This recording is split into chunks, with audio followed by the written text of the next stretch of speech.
host, Ryan Penley. I have another glorious alcoholic friend with me here today, and we go way back. Her and I, we go way back, and I think that the theme of this show today is two alcoholics pulling it together last minute to put it on tape. So that's what we're doing here. Anyways, this is Katie. Katie, how are you? Hi. Doing good. How are you? Oh, I'm doing fucking fantastic, as you can tell. So, Katie, tell. He's blushing because I just said he had a baby face. This is also true. So, tell everybody real quickly, like where we know each other from. So I met Ryan when I opened in 2003, Margaritaville, Las Vegas. It was my second job, but I'd only been here a couple months in Las Vegas. I moved from Illinois, and he moved from Florida, right? You're a Florida transplant? Yep. That's accurate. So we and we partied together.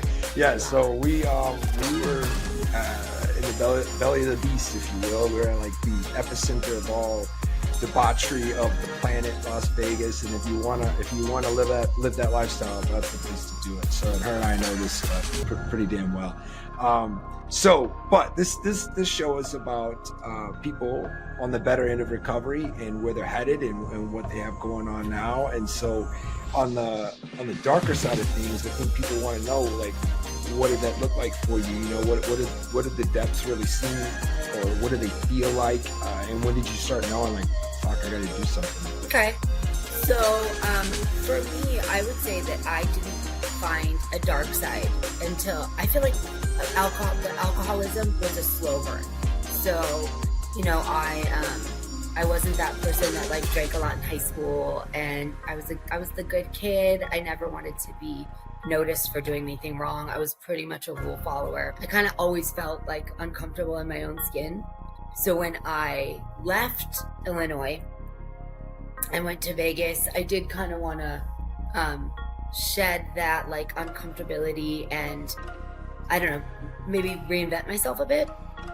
So alcohol definitely helped with that. You know, it just makes you like a little more fun, a little less inhibited, all of that. And our friend group was that. We had big personalities in our friend group to contend with. So I would still say in our friend group I was probably the shy, quiet one out of everybody.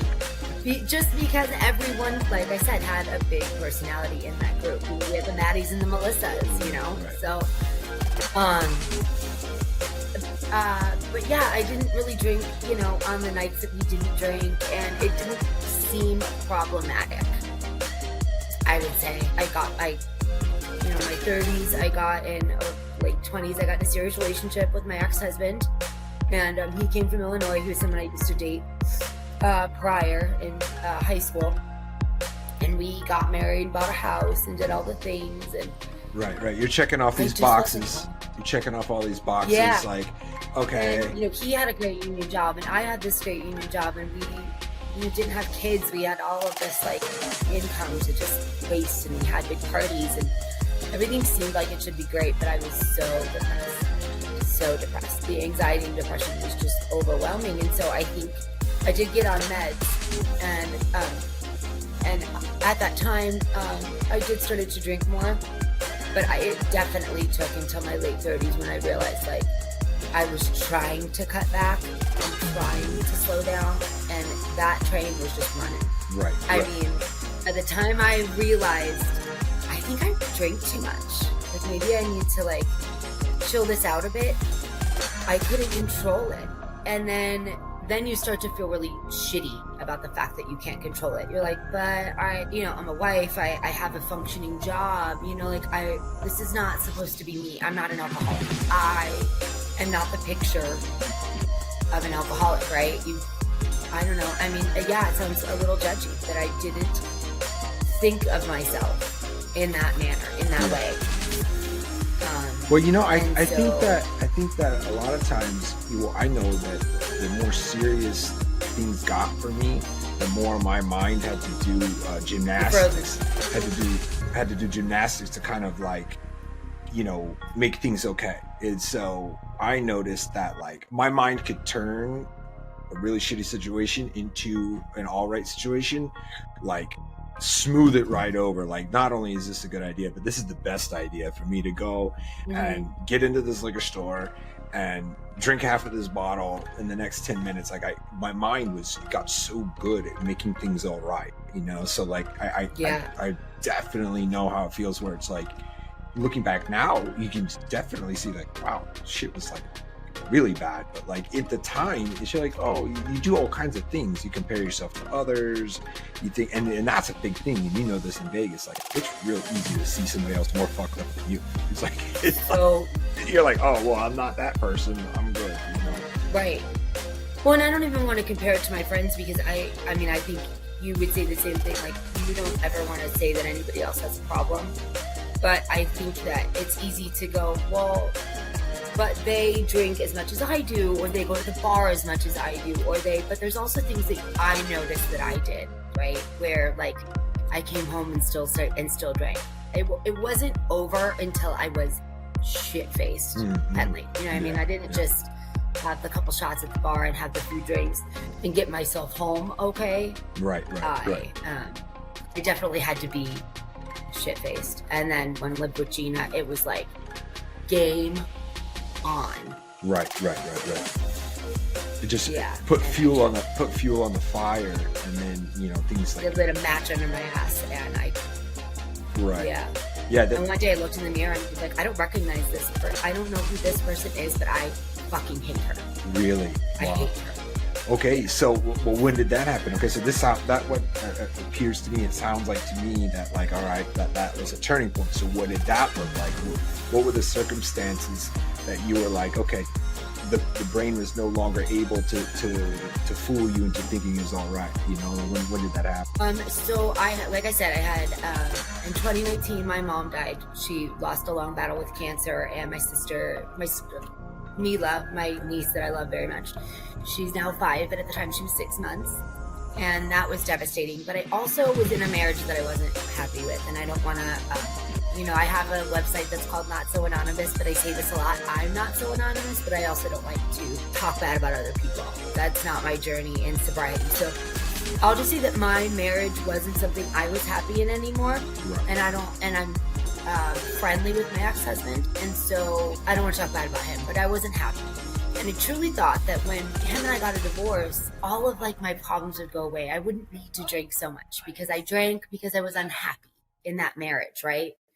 And I think we all know that when you're an alcoholic, unfortunately, it doesn't work like that. You know, like I didn't stop drinking. I started drinking, and I masked the pain of my mom dying and I lost Brad's family, which was really important to me. We had been together for 13 years, not married for 10, but together for 13 to 14. And I lost Brad's family in this time frame as well, right at a time when I needed them the most. And so I don't like emotion. I still am having a hard time learning how to deal with emotion. So I just drank through all of it. Right. And I used sex. I did it all. You know, I was with random men that I wouldn't even think about being with now. Right. So, sorry if you're watching this and you're one of them, but yeah, you're in that category. And so it was just, and I was just, nothing made the pain go away. Like nothing made me feel better. I wanted to like fill some sort of void that would make me feel like I was better. Like I was prettier. I was good enough.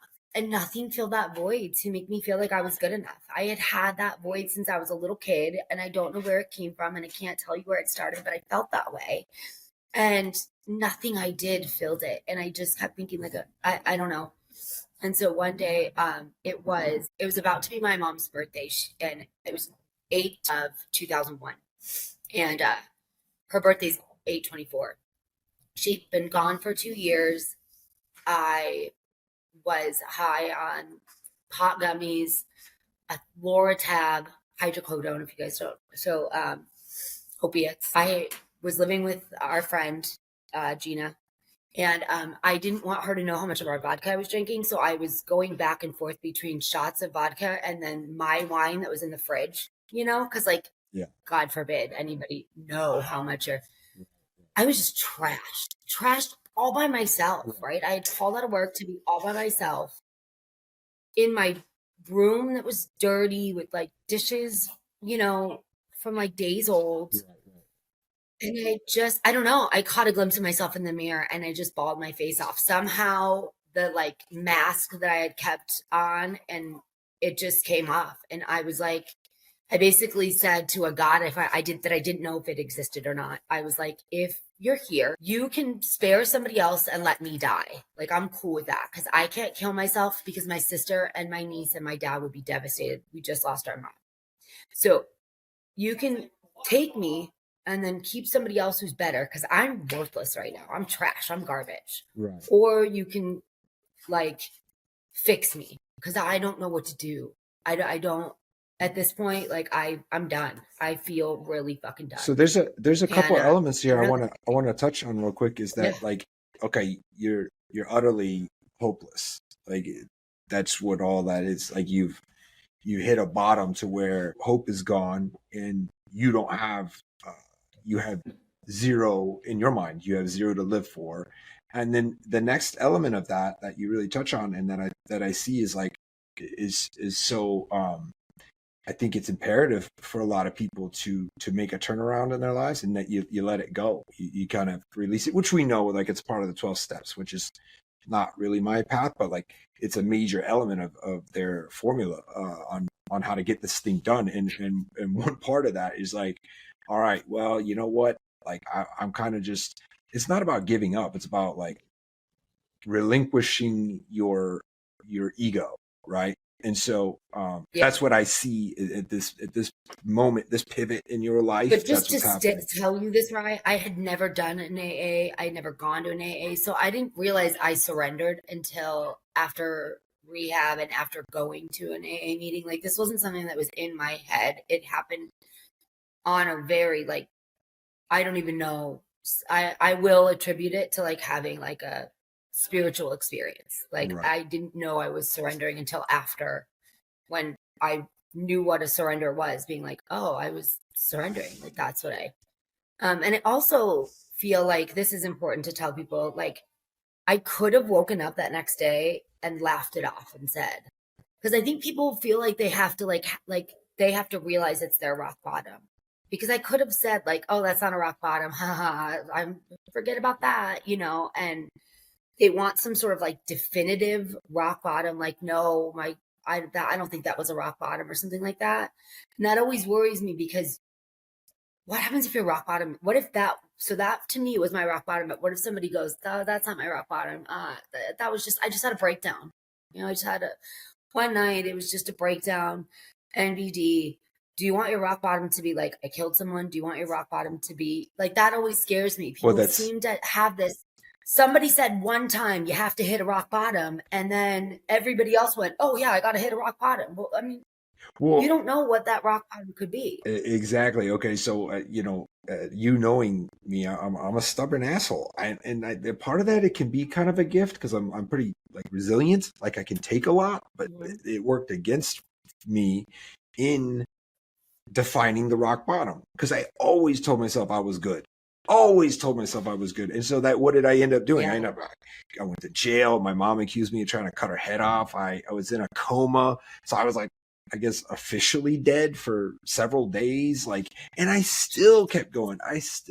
Like it wasn't enough. So so now like, let's think about somebody else that is, they say they woke up, they had a hangover and they're like, fuck this. I'm not doing that anymore. I can't think straight. Right.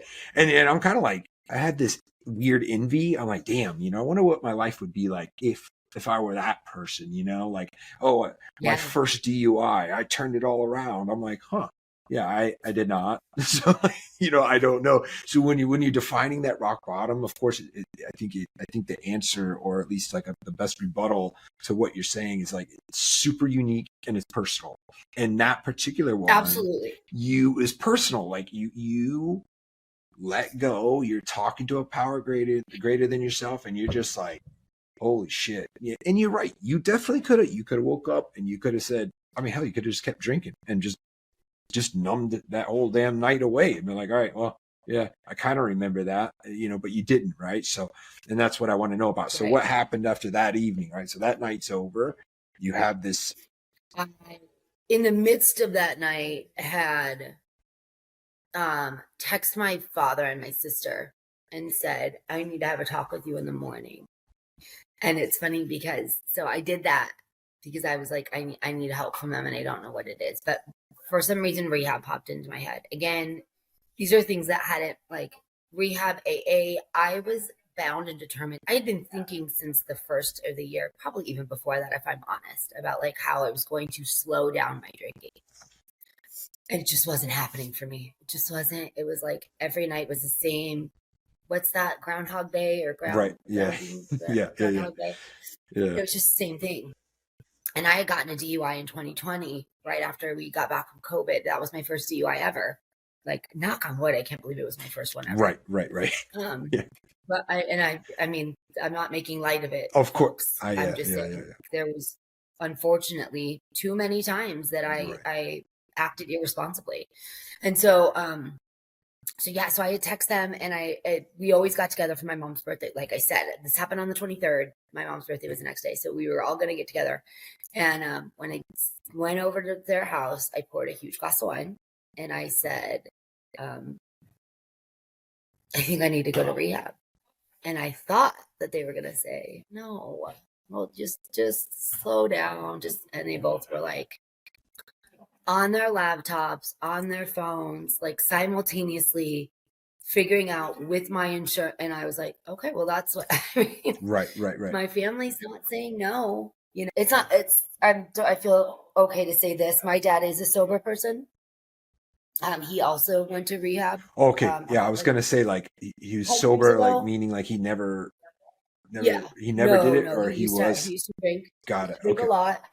And so he went to rehab about 10, 11 years ago. And I think there's a few people that had kind of like along this way. And there was like signs that I notice now when I look back in the couple years, I would say, especially like the year and a half before I got sober.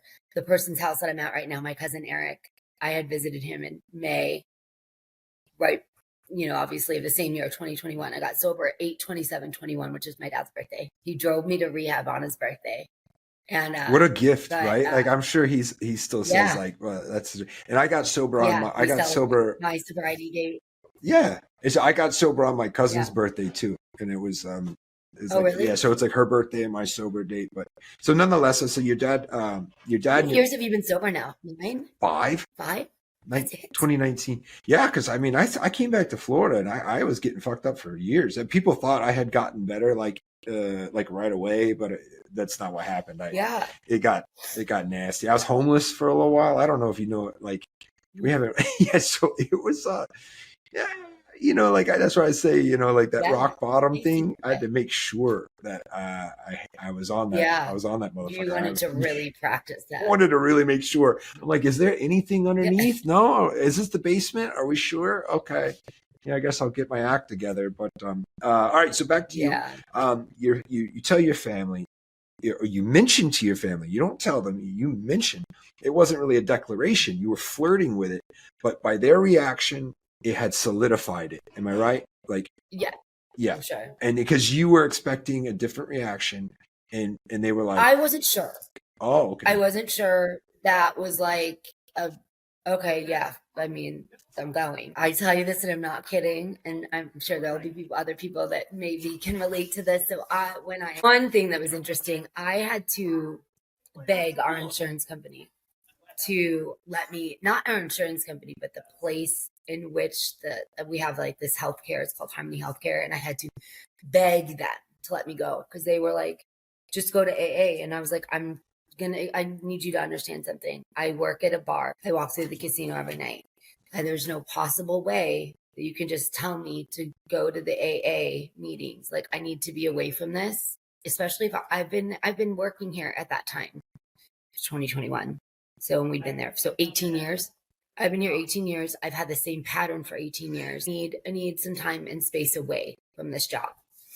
I begged. I sat in that office and I begged for an entire hour, cried, bawled. And finally they allowed me to go. which I'm glad. Right, But right, right. here's the funny thing. I thought that I would somehow learn tricks of the trade to like, drink responsibly. Like I'll come out of this, Right. I'll learn how to drink responsibly. Like just like my sister, my sister has a really healthy relationship with alcohol. I tell you guys what, like it's funny that I remember one night when I moved in with them. I live with my sister and it's the three of us, Mimi and Kelly. She's a single mom, so it's helpful, to have somebody else around. And Kelly had 2 glasses of wine. Like her room was really, really clean, but she had 2 glasses of wine like on the side table. And I was like, what is that from? She's like, oh, they're just wine I didn't finish. And I was like, I literally didn't understand the concept, right? I was like, if you don't drink it, then you just drink it when you wake up. Like who doesn't drink? I know. It's so Who in the fuck doesn't drink? right. What do you mean? What do you mean you didn't drink the full glass of? What are you talking about? You only had 2. Like, oh, you're saving it for You didn't later. have I 8. got it. I got it. Yeah, you got it. Yeah, like it was so, and I go, what are you gonna do with it? She was gonna dump it. I was like, oh my god, that's such a waste of wine. Like, Yeah. She doesn't even know how to drink. Like, Yeah. Right. And now you know how ridiculous that. Sorry, that was a tangent. I have ADD. I go off on tangents. I understand it. No, I get that. My perceptions of alcohol, or at least like gaining, I mean, hell, even being in Las Vegas, there's a different kind of approach to alcohol and drugs and everything. It's a completely different view. Oh, yeah. Like you go to another town in the United States or anywhere for that matter, and they just don't look at it the same way. Like I was just talking about how I got pulled over leaving work in Vegas, and I told the guy, he's like, oh, I smell alcohol. I go, oh yeah, I'm a bartender on the strip, and I was drunk, straight drunk, and he knew it. He goes, hey, oh well, you have to drink for your job. And I was like, I have to drink for my job, like at the time I was like, oh thank God, and he let me go, right? Because it was part of my job. But like looking back, I'm like, what the hell is that? Like that's not right. That's not normal. Like to just let people do that. But that's a particular place where the approach and the idea or the concept of alcohol is like it's different. So like now you see it's totally different. Yeah. It's such a wild thing. So so at this point in your journey, right, I want to know, okay, you get out of rehab and you're thinking, okay, I'm still gonna, I can do it, right? I can still have a lifestyle with alcohol, right? Like you were still okay. Well, no. So I go into rehab and I'm 100% humbled and put in my place. I drink the juice, I drink the Kool-Aid. I'm like, yep, I'm an alcoholic. I understand the literature, like, I read the part in the AA book that's like, if you are an AA person, the patterns I'm talking about, like try to not drink in the morning, not drink it, that whole thing, like drink whiskey instead of that whole thing. And I'm like, yep, that's me too. So I realized like, if I want to do this, I'm going to have to like stop altogether. So yeah, no, when I came out, I had no funny misconceptions about when I went in. It was completely different than when I came out. I realized like I'm gonna have to stop. I'm gonna have to stop. Was it 30 days? And I also realized that all of these, because I think sometimes it's very weird, and I don't know if this is obviously just me or like if other, like, because I think our brains work a little bit differently than other people, but I don't know if this is just me, to have insanely low self-esteem but think you're smarter than other people. Like, I don't know how that works, but I do. That is, I can say that is, I don't think you're alone in that. I think that's such an incredibly wise or insightful statement about yourself. It tells me like you've done some thinking about that, because those are 2 hard things to really admit, talk about, and then realize. So I'm really excited about what you say next, right? So what do you do once you come to that realization? So I am like, is obviously, I'm reading some stuff about the ego and how the ego brain works in rehab and stuff. And I've done a lot of reading about that since. But so I'm reading about the ego brain and I'm like, I know that I have tried for this past, like 9 months, especially to cut back on the alcohol, and it hasn't worked for me. So I am going to just listen to these people. Like for once in my life, I'm not going to think like I know better. I'm just gonna like whatever they say, I'm gonna do and then see if it works. Right. So like they say to go to the fucking 90 and 90, they say to do the AA meetings, they say to get a sponsor, they say to try to find a God of your own understanding. And I'm certainly not somebody I've always my dad was really great about this when we were kids, like um about critical thinking, like don't drink the Kool-Aid kind of thing. So I walked into AA and there were some meetings that were a little too like just weren't my cup of tea. And then there were others that I enjoyed or whatever. So I definitely made decisions like around that. Like, okay, I like this meeting, but I don't like that meeting.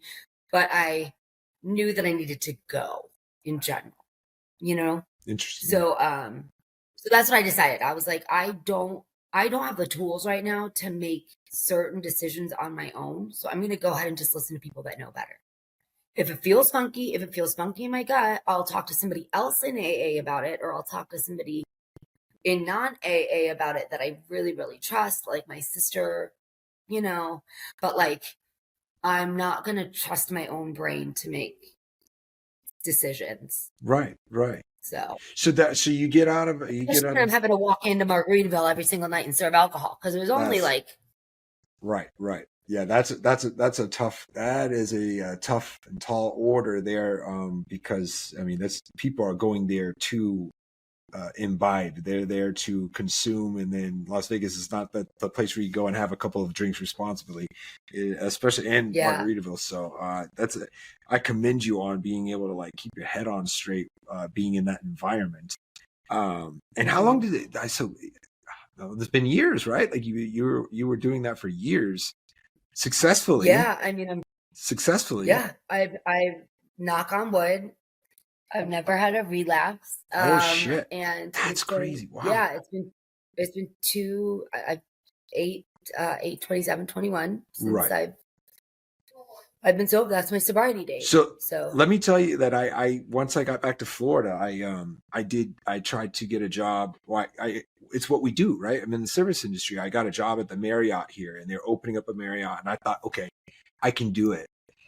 And I went in, and of course I'm sober, so they're like, "Oh, you're fantastic. We're gonna put you in charge of the bar, and they were talking about having me be a representative for their brand, and I'm all like, oh, and I'm doing great, right? For like 2 months, and they give me the key to the liquor room, and I mean, it was like a week later, and I'm in there. There's no cameras. I'm just going nuts. And then before that, it takes me like, I don't know, another week after that, I'm in the rooms doing cocaine, like during the day, like with nobody at the bar. I'm leaving the bar.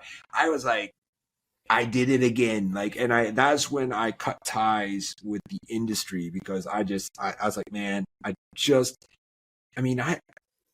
there's no point in thinking about it now, but like there's just at that point, that juncture, I didn't stand a chance. So I really commend you on being able to pull that off, because man, I just couldn't do it. Like I did not hold strong for too long. And then it's like, how the hell did I even manage to find the cocaine? It's like some kind of a hound dog mentality, which, by the way, I want to get into that. I want to get into some of my thoughts about addicts and alcoholics as a blessing, as we kind of talked about before we started the show. But as the show progresses, and before we get to the part that I was just mentioning, so where are you at now?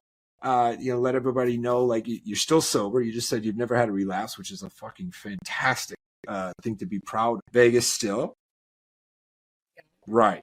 Living in Vegas still. I definitely feel like I'm here. Mila is definitely one of the reasons that I stayed sober. I feel like she was kind of a gift to the family when my mom passed. And so that's I don't know. I told you before the podcast started, like I at 2 years at my 2-year sobriety, I felt really, really stagnant in my life. I wasn't really dating. Dating's hard. I think I went from like one extreme after my divorce, right, and like dating like a maniac, and right. the next, which was just like, no, whatever. So I wasn't really dating, and I was still feeling really crappy about myself. Like I hadn't really worked on all the self-esteem stuff. And I realized that I had just moved from one addiction. Like I've always had food problems, like one addiction to another, with eating. And so I started this journey with bright line eating, which is just basically like eating healthy, you know, cutting out the sugar, cutting out the carbs. Because as we all know, as alcoholics, Right. And I'm mainly an alcoholic. I'm not saying I dabbled with Coke. Right. Like I told you guys, I dabbled with weed.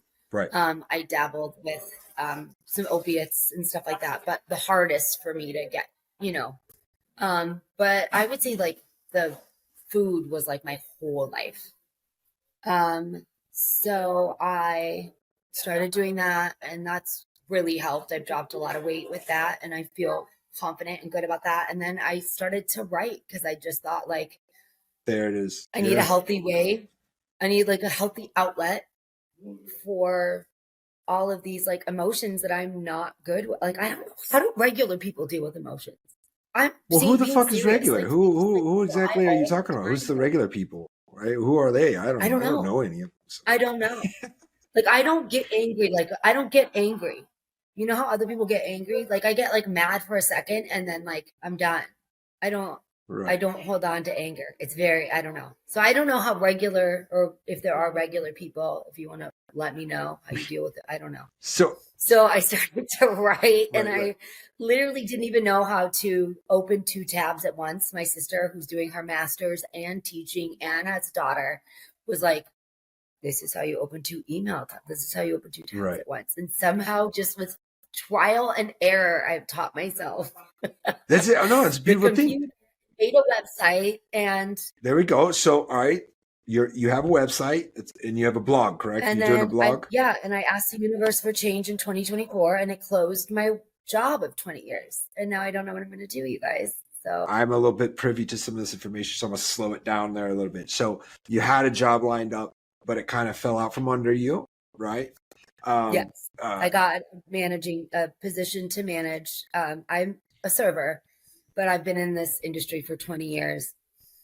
At Margaritaville, we're always short-staffed management, so there's a lot of things that and being there for so long, that we're able to do that maybe other servers don't necessarily do it at restaurants. Like, we take care of our own kind of guest complaints. It's very rare that a manager would go to the tables and all of the functions on the computer we know how to do. I mean, there's a few things that I would need to learn, but anyway, I feel like it's a natural progression, an assistant manager or a manager or a supervisor. It's a natural progression. Well, all right. Well, let me just stop you right there, okay? Because I'd like to kind of lean into more of what you said. The universe took that away.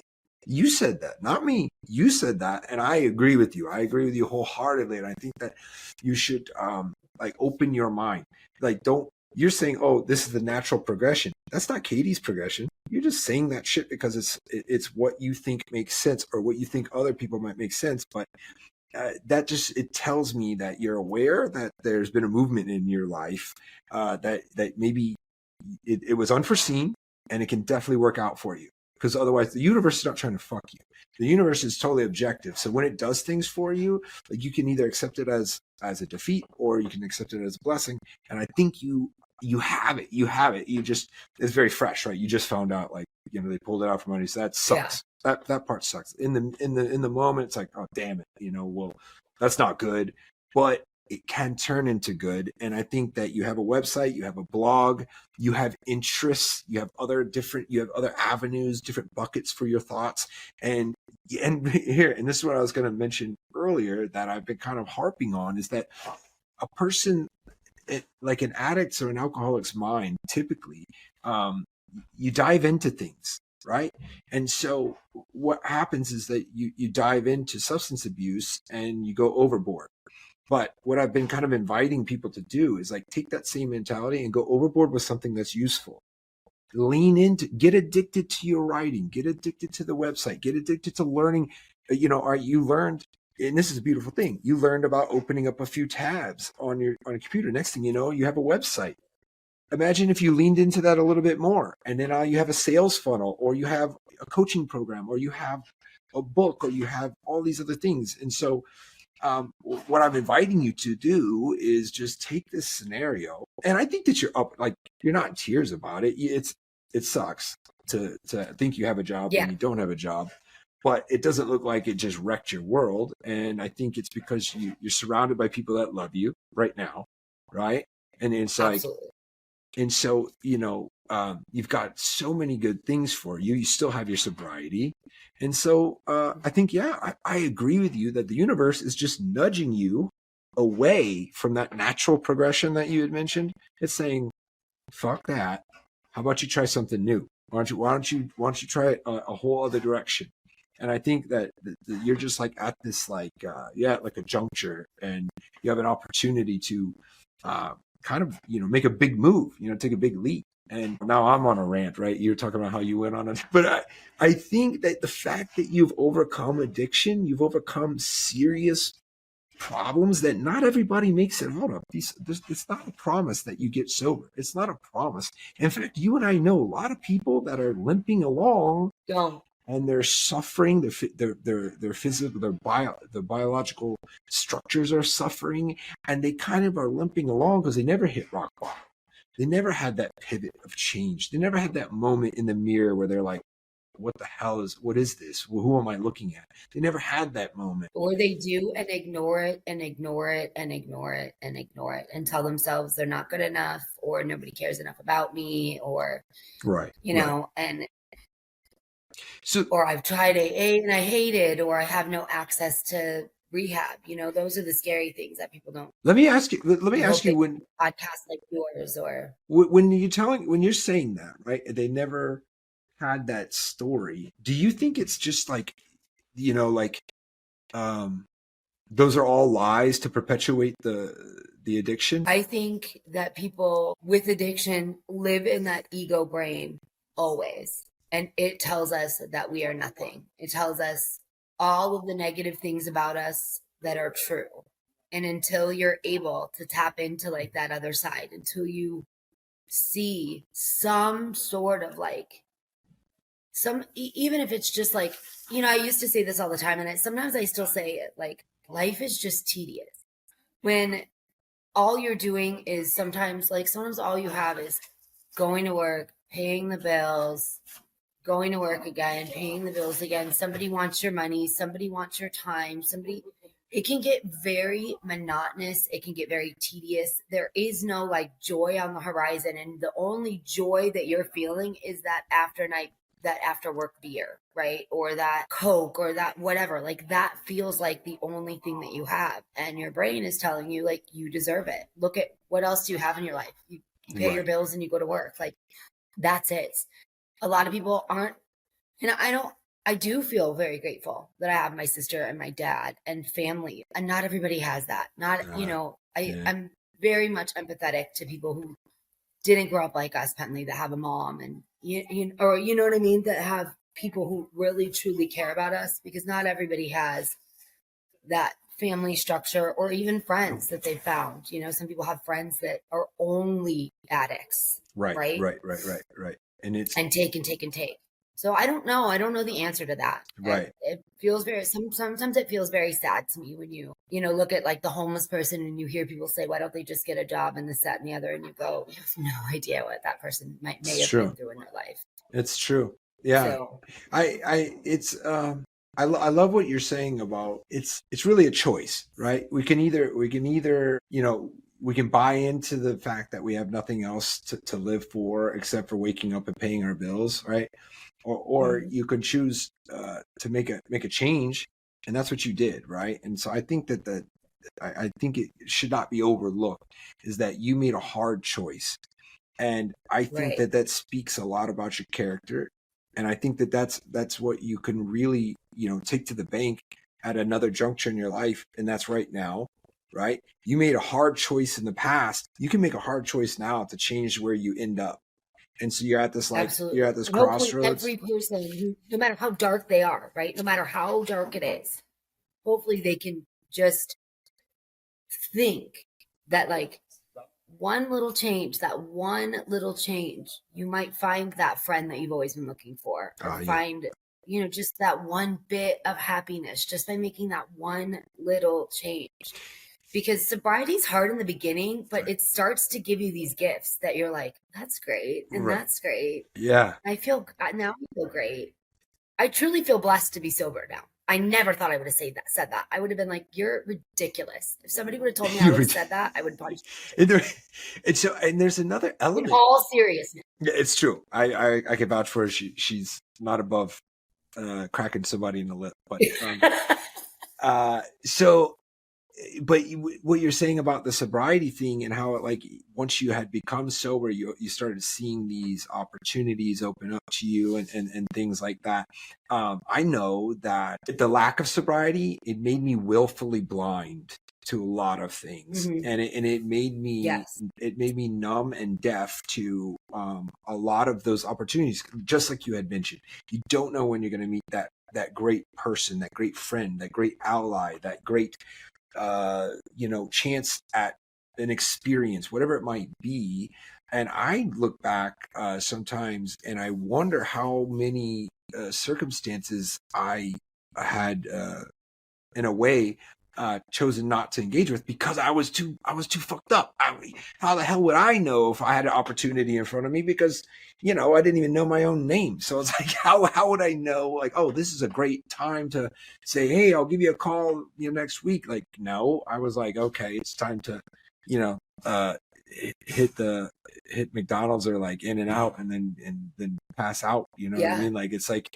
So I agree with you that like these opportunities, they are around us, right? So I always these days for myself, I try to increase the surface area that I have for allowing these opportunities. So and I think that I think it touches on what you're mentioning about being sober these days, and you're so grateful, and you're seeing all these blessings develop around you, and.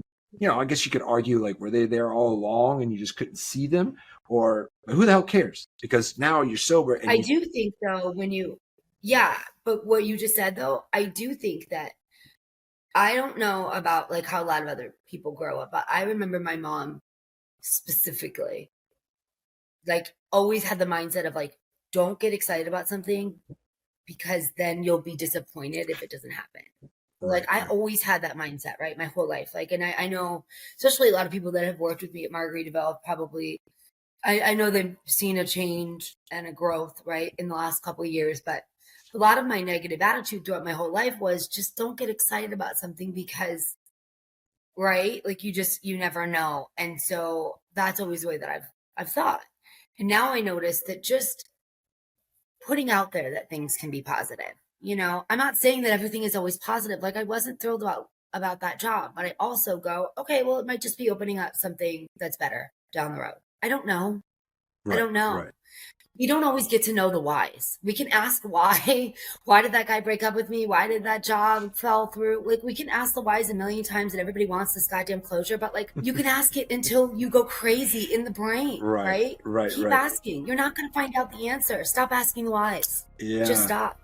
Just go like, I don't know, but I'm going to be open to the fact that like maybe it'll all work out. Instead of when I was always negative about it, it never worked out. Right. Well, so, I think this is such a I'm really excited. I'm really excited to see what happens next. I think we should run this episode back. We're going to get back to what develops, and of course we're going to stay in touch. And I am I guess in my mind now, like you had a new job. Until 6 months from now, I'm underneath my covers, like I still don't have a job. Well, we'll figure that out. It's all right. Hey, it's but you know what? Instead of like, I'm more excited now to hear that you don't have that job, because now there's so many fucking possibilities. Like it's like blowing my mind. I'm like, whoa, like now you can do anything that you want, and you can just like, it's just wild how many possibilities there are, and to me, I get all worked up about that. But nonetheless, I think that you are a perfect example of somebody who has come out, I guess, on the better end of recovery, I think you're a stellar example on how to keep your head on your shoulders in some really tough scenarios, like being sober and serving alcohol. And it's wild to me that I'm looking at you here now. And you look fantastic, and I think that the next well, thank you. I want to walk in your footsteps and write a book, just so you know. Then listen to me. That will change your fucking life. I promise you, in so many ways. It's an amazing experience. Yeah, and I can help you out with that too. But listen, I'm gonna give it we got 3 months, and I'm telling you, your life is gonna be like unrecognizable, because I feel like what's gonna happen next is you're gonna kick it to another gear, and I think we're gonna revisit this, and we're gonna see like a whole new Katie. It's gonna be fucking fantastic. That's good. All right. So I appreciate everybody being a part of this, especially Katie. Yeah, this is The Next Fix. I'm your host, Ryan Penley. Until next time, thanks for showing up.